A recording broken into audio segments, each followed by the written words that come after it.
Ой, давно не записывал видео, уже даже забыл, как это делать. Записывал, смотрю, что у меня заполнена память. Ну что, друзья, 2022 год, я уже забыл, как записывать видео. Аж камера упала. Хочу начать видео с того, чтобы помимо мотоцикла, которого у меня очень много было видео, как его разбирать, собирать и что я с ним делал, хочу поговорить про защиту. Защиту как для райдера, так и защиту для мотоцикла. Начнем сначала для райдера. Когда я начинал кататься на мотоцикле, первое, вот что я сделал после покупки мотоцикла, в тот же самый день поехал покупать шлем и перчатки. Ну и на этом, в принципе, все. Шлем, который я купил, вот это MT Helmet, довольно недорогой, Falcon. В принципе, он мне понравился, в нем было очень комфортно ездить, ну и в принципе он на мне очень хорошо сидит. Когда я начал мерить еще по сравнению с Fox, по-моему V5 они называются, то что у Сереги такой оранжевый шлем, мне было не совсем комфортно, потому что он для меня был какой-то великоват, хотя я пробовал разные размеры. Поэтому для меня было очень важно, чтобы он правильно сидел, не болтался у меня на голове, поэтому я остановился на нем. Ну и конечно же бюджет. Про бюджет мы тоже поговорим. На тот момент этот шлем, по-моему, стоил 300 или 2900, а Сережин шлем стоил там 3500, это фоксовский V5, то есть не такая уж большая разница. Плюсы и минусы данного шлема. В первую очередь, если ты начинающий блогер, как я, то выбирайте все-таки правильный шлем. В чем основной нюанс?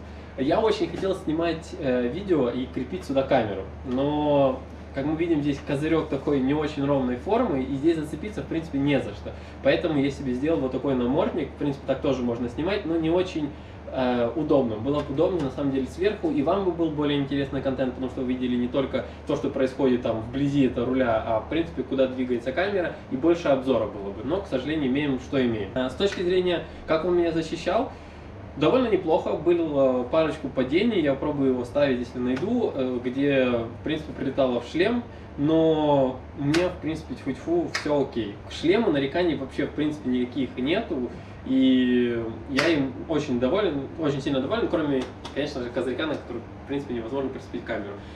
Вот если бы я взял фоксовский, то у него ровный такой козырек, за который очень удобно закрепить камеру, ну и он намного практичнее. Еще, по-моему, у фоксовского отстегивается козырек, здесь не отстегивается, но у меня никаких проблем никогда не было. У меня козырек ни разу не отлетал, как бы я даже не падал. Но это, в принципе, первое, с чего я начал. Потом я купил себе перчатки. Сейчас я их найду. Это вместе с шлемом Скойко. Вот такие вот перчатки. В принципе, они довольно неплохие. Единственный недостаток, который у них есть, это вот эта верхняя пластиковая такая как бы воздуховод, куда залетает воздух, и тебе не так жарко, когда ты катаешься на мотоцикле, но ты об это царапаешь ладошки. Ну, не ладошки, а кисти. Вот, это его такой небольшой минус есть. Ну и очень, в принципе, то, что Сережа, когда на них ездил, мне понравилось, то, что здесь такая несгибаемая, такая жесткая штука, вот, и руль не очень удобно обхватывать. Мне, в принципе, было в них комфортно. Я на них довольно долго проездил, они прорезиненные, стоили они, по-моему, 300 гривен или 400, вот, ну, в принципе, было довольно неплохо, но единственное, что, конечно же, вот эти вот пластиковые штуки, особенно когда я начал ездить в немножко более холодные времена, когда кисть еще не размялась и не нагрелась, то довольно царапает тебе сильно руку. Дальше, в тот же самый день, я купил себе очки. Stop Prods.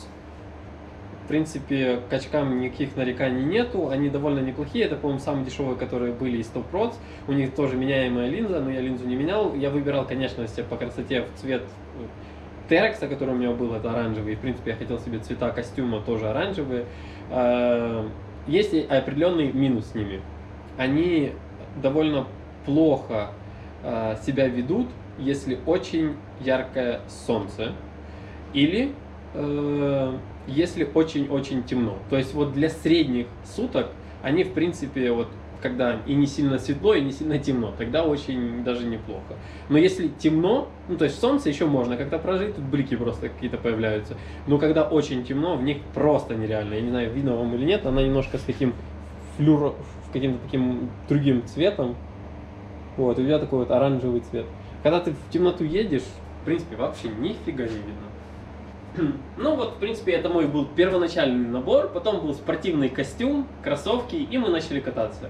Мы ездили, я потом начал понимать для себя, что это не то, как бы не тот комфорт я получаю, который я бы хотел бы. Я не знаю, насколько я вообще тогда рисковал, потому что, ну, в принципе, скорости небольшие, я для себя думаю, ай, ладно, что я там себе поломаю или поцарапаю, ничего ж такого не может произойти. И слава богу, что ничего не произошло, потому что на самом деле я как-то начинаю сейчас себе представлять, что могло было бы быть, если бы я дальше там упал бы или резко двигался бы, как бы я мог бы себе ногу расцарапать, потому что у меня не было ни наколенников, ничего. Просто вот спортивный костюм, шлем, очки и перчатки.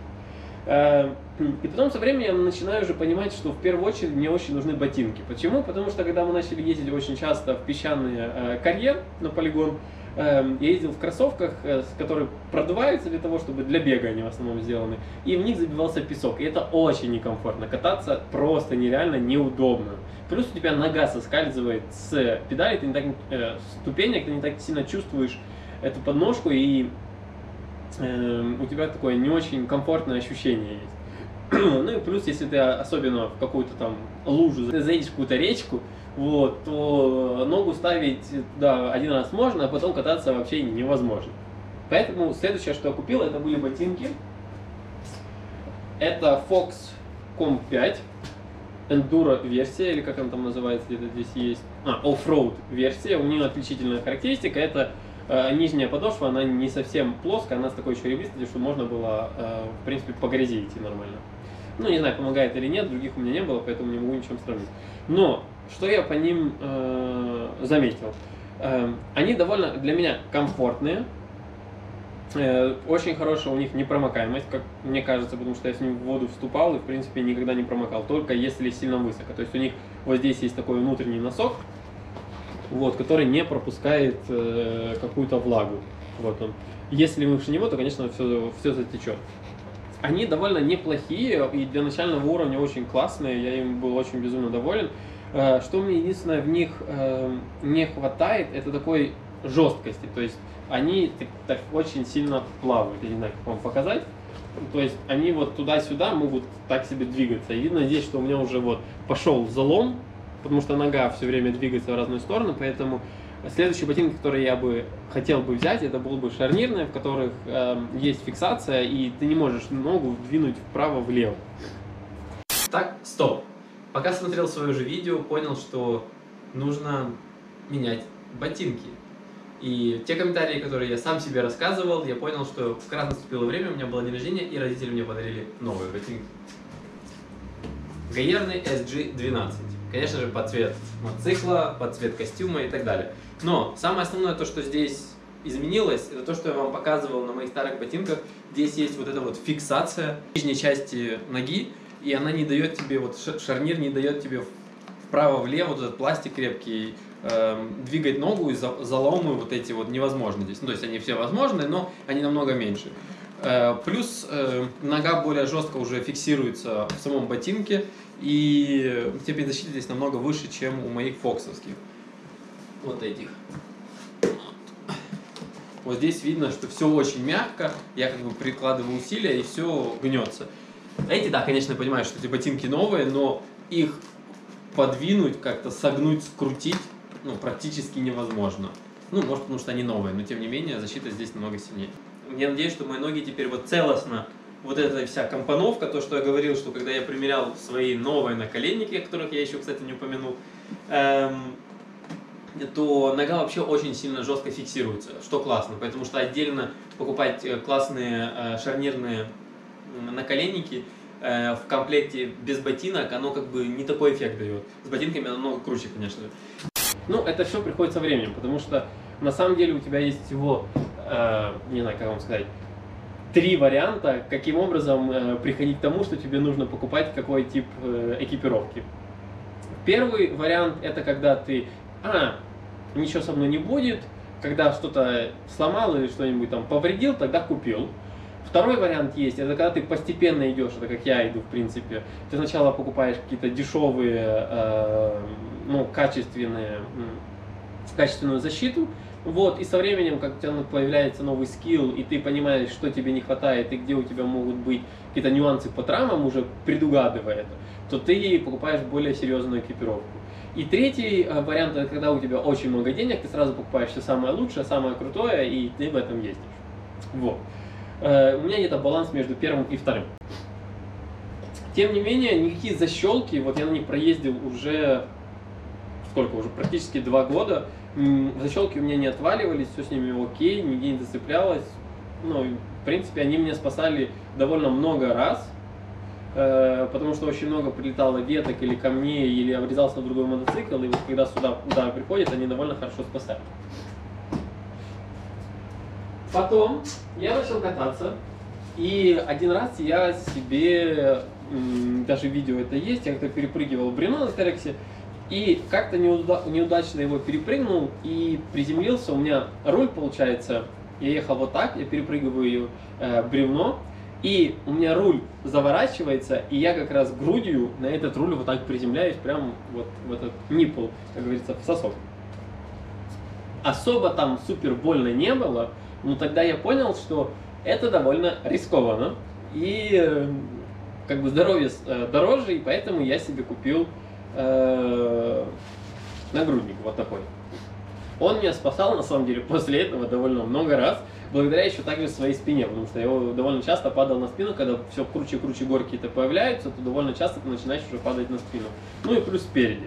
Не покупал себе наплечники, мне нравится вот он, потому что в нем не так жарко, у него продуваются здесь все канальцы, и он, по-моему, стоил 2000 гривен, вот, и оно того стоит. Ты реально намного увереннее чувствуешь в этом. И ни летом не жарко, ни зимой не очень холодно, потому что он все равно делает какое-то определенное тепло. И сзади у меня вот такая вот мягкая штучка, которая может принимать форму, и она поглощает удары на спину. Это очень классно. Перчатки, которые я потом поменял, на более такие мягкие, китайские. Тор называется, цвет костюма, конечно же, поэтому вот. Что я купил потом? После того, как я устал стирать свой спортивный костюм, и я понял, что спортивный костюм очень быстро пачкается, потому что у меня он был серый, приобрели джерси и штаны. И это очень классная штука. Во-первых, она из такого материала, который в принципе не так сильно пачкается. Очень в правильных местах здесь есть такие растянутые вещи для наколенников, что если у тебя там очень большие наколенники, то он немножко растягивается, и наоборот. Ну, то есть оно специально приспособлено для того, чтобы в нем угорать, уезжать и так далее.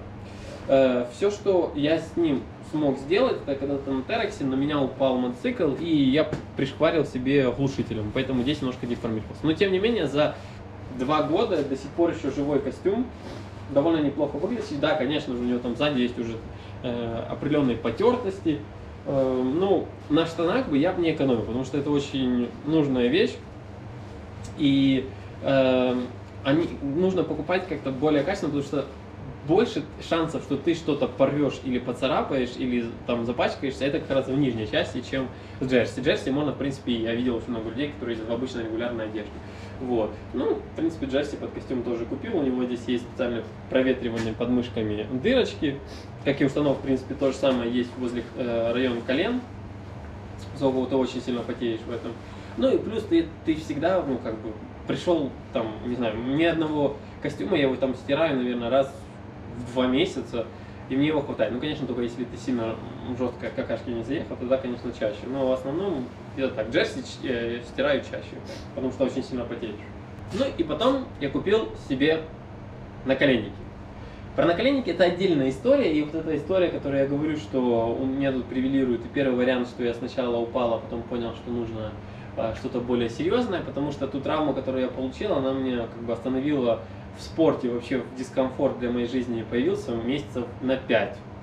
Это вот падение на льду, при том, что падал я много раз. Я знаю, как правильно упасть или как сгруппироваться.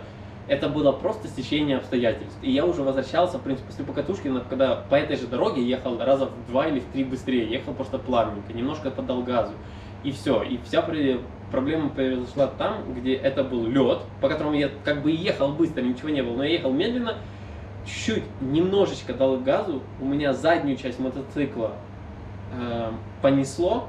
Я выставляю ногу, но поскольку там лед, меня дальше тянет с ногой, и мотоцикл меня выворачивает ногу. И я растянул себе связку в правом колене.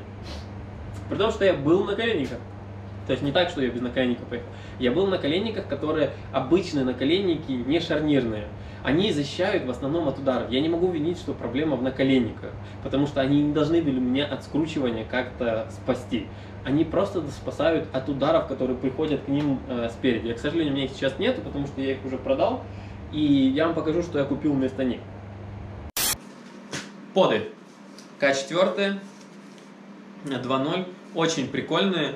Мне очень понравилось, как они на мне сидят. Я очень долго тоже выбирал размер между ML или XL, XXL. Остановился на ML, они более меня облегают. Здесь можно специальными такими штучками подставить себе, выставить так, чтобы они соприкасались с самим коленом, вот по бокам. Есть такая небольшая от удара защита, но она не настолько комфортная, потому что если у тебя колено вот так, например, там наполовину согнуто, и когда тебя бьет, не так сильно тебе прилегает эта вот мягкая штука к твоему колену, и ты иногда так получаешь довольно сильно. И я даже сказал бы так, что фоксовских, которые у меня были до этого, там титаны, по-моему, назывались, обычные наколенники, они больше защищали от удара, эти меньше защищают от удара. Я еще также пробовал мобиусы, они намного тоже комфортнее сидят, но у них основной такой для меня минус, который я себе увидел. Во-первых, мне нравится вот это затягивание на канатках. Мне кажется, что у меня это очень быстро порвется, может, это мое скептическое отношение к этому. И второй момент, в них было безумно жарко. Я понимаю, что я был только в магазине, но мне не хватало, чтобы здесь продувало. Прикольно в подах то, что ты можешь снять эту защиту, если ты занимаешься чисто кроссом, и ты просто катаешься, и у тебя никогда не потеют так сильно ноги. Просто мобиусы, они полностью заделаны, и там, в принципе, воздух никак не пройдет. Но они сильнее против удара сделаны, вроде как. Но по скручиванию вы все прекрасно смотрели, я уверен, эти ролики все в Enduro, где говорили о том, что мобиусы скрипят. Но вы тоже должны прекрасно понимать, там был второй комментарий о том, что нельзя мерить на скручивание наколенники без самой ноги, потому что нога тоже и играет определенную роль. Я бы даже еще добавил, что и без самого ботинка, который фиксируется внизу и не дает тоже наколенникам двигаться. И получается как, что вот тот момент, когда ты начинаешь уже понимать, и вот выходит ролик, все в эндуро, типа не экономьте на защите, поскольку жизнь дороже, и потом на лечение у тебя много больше денег уйдет, и времени у тебя все равно потратится довольно много, поэтому купите сразу дороже. Оно как бы да, но не всегда есть деньги, чтобы купить там очень классный экип, или ты сначала не понимаешь, зачем это, пока ты в это реально не влезешь. И тем не менее, я после этого падения обещал себе, что я куплю себе шарнирные наколенники, потому что с коленями шутки плохи. Ну, как вы понимаете, я еще целый сезон катал и не купил себе никакие шарнирные наколенники. Слава богу, у меня там было день рождения, и мне жена подарила, поскольку я тогда очень долго мучился, и ей тоже было определенные проблемы, потому что я не мог нормально ходить, ей приходилось меня ждать и так далее. Она мне подарила шарнирные наколенники. У вас есть всегда как бы выбор, ну, все зависит по большому счету от вас. Или вы хотите сэкономить и думать, что со мной ничего не случится, но вспомните, что было со мной. Ну, то есть я не ехал быстро, и это было не первое мое падение. Но вот как-то оно вот непонятно, как это получилось, и итог 5 месяцев я расхлебывал эту вот проблему, потом уже начал нормально ходить после реабилитации и так далее. Но тем не менее, оно мне еще беспокоило, ну, наверное, вот практически там 11 месяцев. Я чувствовал, что у меня в связке там что-то есть. И, ну, как-то... Что еще было из такого интересного, что я купил, это, конечно же, гидратор, все приходит со временем. Во-первых, это очень удобно, потому что у тебя здесь есть какие-то там маленькие кармашки, куда положить телефон и так далее, вместо обычного рюкзака, в котором все там трясется. Он, во-первых, меньше, он больше прилегает. Пить воду очень важно во время покатушек, особенно летом, когда очень безумная жара, чтобы не открывать эту бутылку, то есть останавливается, снимать рюкзак, расстегивается, доставать эту бутылку, выпиваешь воды, опять засовываешь. Когда у тебя время ограничено и хочется как-то быстро попить, то очень классно, когда у тебя есть гидратор, потому что ты можешь его очень быстро пить, чтобы не получили обезвоживание. Есть прикольные шлемы, где гидратор подсоединяется к шлему, и тебе даже не надо вот эта болтающая штука, она у тебя подсоединена, и ты просто поворачиваешь голову и там пьешь воду. Скорее всего, следующий шлем я такой себе и захочу. Ну, конечно же, защита нужна не только самого райдера, но и, конечно же, твоего боевого коня техника. Поэтому сейчас я вам расскажу, что я в этом году усилил в мотоцикле. Сразу предупреждаю, Не обязательно я это все оставлю, потому что я сейчас на него все это нацепил, но я еще не знаю, как он теперь с этим нацепленным едет, потому что вес как бы добавился, но я решил для себя как. Если я вешу 80 килограмм, то мне его хватает, учитывая, что у меня 150, а не 125, мне его с головой до этого хватало. Если сейчас на него все навесил, я надеюсь, что это килограмма плюс 3-4, я просто себе буду намного меньше заливать бензина. Потому что бак у меня 11,5 литров, он расширенный. Не я его покупал, он такой уже здесь стоял. И я просто буду меньше туда наливать бензина. Потому что раньше я наливал его полный, это считайте плюс 11 килограмм. Мне легче его налить там на 6 литров. Вот я тебе сэкономил 5 килограмм и все. И все то же самое получилось. Но у меня мотоцикл в защите. А теперь я вам покажу, что я делал с мотоциклом и какая защита у меня стоит. Конечно же, начнем с защиты рук. У меня на Терексе защиты рук не было. Я себе ездил просто вот с голой кистью. И получается как? Ты когда едешь по веткам, когда едешь с этим мотоциклом, или если вы там столкнулись, или ты падаешь, то у меня было очень часто, особенно если ты едешь по какой-то траектории, которая еще никогда не ездилась, когда она не широкая, и там ветки, сосны особенно вот этими иголками, то у тебя все прилетает в руки. Это очень неприятно. Ну, оно реально мешает. Или ветка когда отстреливает. Или если ты сейчас, я уже начинаю намного быстрее ездить в узких проемах, у меня было довольно часто, когда я вот этой частью или вот этой влетал в дерево. И она помогает мне. Ну, то есть вот эта вся защита теперь мне не дает, у меня больше уверенности, что я не впиляюсь, если даже я впиляюсь в дерево, то с моими руками будет все окей. По поводу песков, они не держатся на хомутах, это очень удобно, когда ты ездишь в холодную пору суток, времени, тогда у тебя не так сильно мерзнут руки, потому что оно все омывает. Ну, в принципе, это единственная вещь, зачем они мне были бы нужны. Потому что если у тебя есть вот эта защита, то, в принципе, по большому счету, от веток ты защищен. Знаете, особо там уже защита, в принципе, не нужна. Но она просто хорошо смотрится и плюс от ветра хорошо защищает. Так, что было дальше? Какая-то известная передача, по-моему.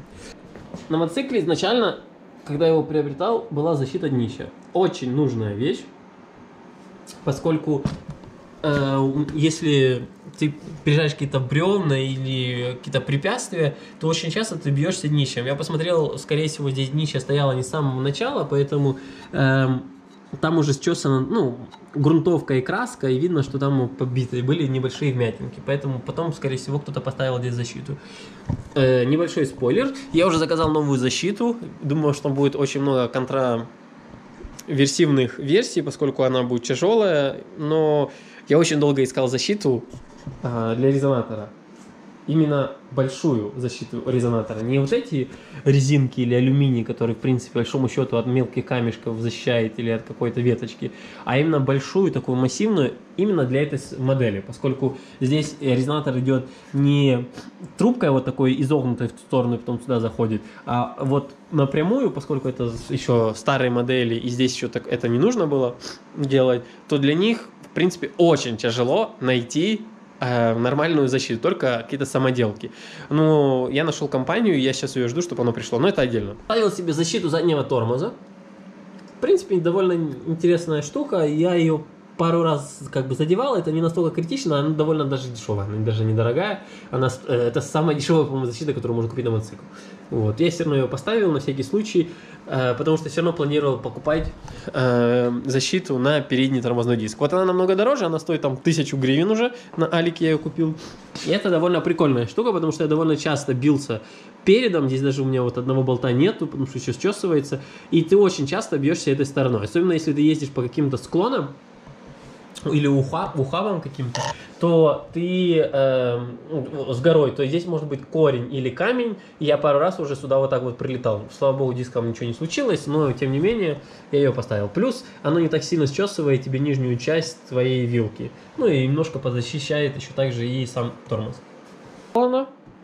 По защите, ну, понятное дело, это вот эти вот защитки на маятник, потому что здесь хоть алюминиевый маятник, но довольно сильно счесался благодаря ножке вот эта вот часть, и мы увидим сейчас на пластике, что он тоже начинает счесываться, но пусть он счесывает пластик, а не сам алюминий. Вот защиты втулок, прорезинены на каждом колесе с каждой стороны. Вот есть такие вот прорезиновые штуки на втулках. И это довольно классная штука по защите твоих подшипников, которые находятся внутри. Это ставил не я, это уже было здесь изначально, это даже официальная версия, потому что написано КТМ. Они довольно классно защищают от грязи всякой и слякоти. Вот что я еще поставил в этом году уже. Это защита радиатора.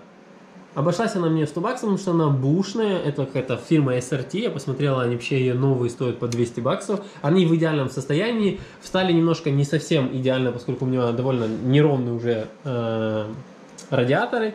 И из-за этого немножко трет там внизу. Ну, это не критично. Зато безопасно. Потому что у меня же была ситуация, когда сюда я получил от другого мотоцикла. И плюс довольно часто я вижу, что в радиаторы прилетает. И у меня, когда я покупал мотоцикл, радиаторы были все очень кривые, под форму бревна. Поэтому теперь они намного жестче будут держаться. Наверное, все. Ну, я купил что-то безделушку на выхлоп. Не знаю, насколько нам надо. Пусть будет. В принципе, не знаю, зачем я ее сюда прицепил. Ну, наверное, что-то она поможет. Я уже делать точно ничего не буду. И из последних моментов, после того, как я снял видео, которое вы изначально смотрели, это то, что я купил себе клетку для резонатора. Это отдельная история. Мотоцикл, конечно, смотрится очень круто, очень бомба, вроде как так и должно быть, но по факту это не так.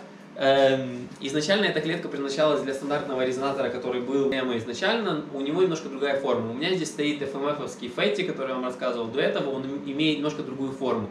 К сожалению, производитель не учитывал, что для каждого резонатора будут разные углы наклона этого резонатора. И поэтому клетка не подошла. Мне пришлось ее бить молотком, ее выравнивать. Вообще, вот эта часть должна быть сверху резонатора. Вот так торчит. Ну да, немножко такой небольшой колхозик. Ну, честно говоря, то, что сверху мне там бьет, это такое. Мне главное, чтобы вот здесь, когда я на бревна буду наезжать, оно меня защищало.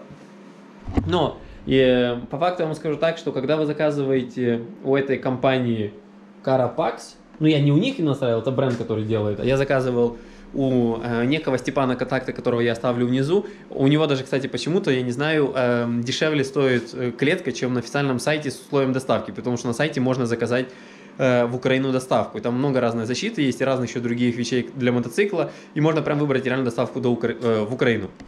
Он крепится в двух местах, один здесь. Но здесь место, оно там проходит через винт, который проходит через весь двигатель и держит двигатель. Вот здесь выходит вот вторая часть этого винта. И, ну и, конечно, стандартно снизу. Вот. Ну вот таким образом сам резонатор и выглядит. Довольно неплохо сделан, учитывая, что я 4 часа пытался выровнять одну часть резонатора. Я даже его нагревал. Ой, не резонатор, да, вот клетки. Я даже нагревал определенные части, чтобы их выровнять. Нагрев мне никак не помогал. Помогал чисто усердие бить молотком со всей силы, чтобы выровнять этот залом. Потому что изначально здесь был ровная линия практически по 90 градусов. Потому что резонатор должен идти вот здесь, по факту. Но, тем не менее, мы его туда всунули. И все. Все. Все. Я понимаю, что я вас уже, наверное, заколупал тем, что я все время что-то делал с мотоциклом, на нем не катаюсь. Но у меня было... Ну, свой интерес. Я люблю в нем колупаться, мне нравится его как-то улучшать. Я понимаю, что для большинства это все равно старый корч остался, и ничего в нем не поменялось. Но для меня это любимый мотоцикл. Вот, поэтому я в него столько и вкладываю, как и сил, так и денег. Он мне безумно нравится, я от него безумно тащусь. Настроил наконец-то фару, она работает.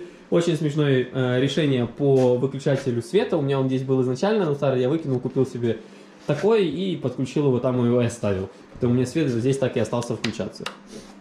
На этом я вам хотел сказать спасибо за просмотр. И я на самом деле был безумно удивлен тому, что в последнее время даже больше девушек смотрят канал, чем мужчин.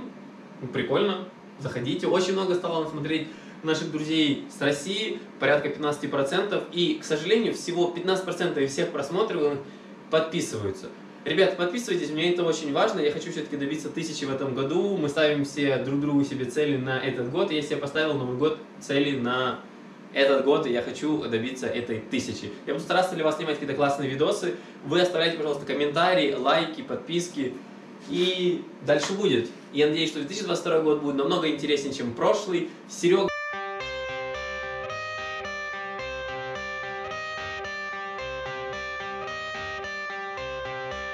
I got the cash in the bag, stadium packed. Born a rock star in this life, gon' live it up on the attack. Baby, I'm bad, I just wanna get caught up in this life. I'm crazy, I'm mad, doing no cap. Only God wants, so you better go live it up. Cash in the bag, stadium packed. Baby, I'm bad, yeah. Baby, I'm bad.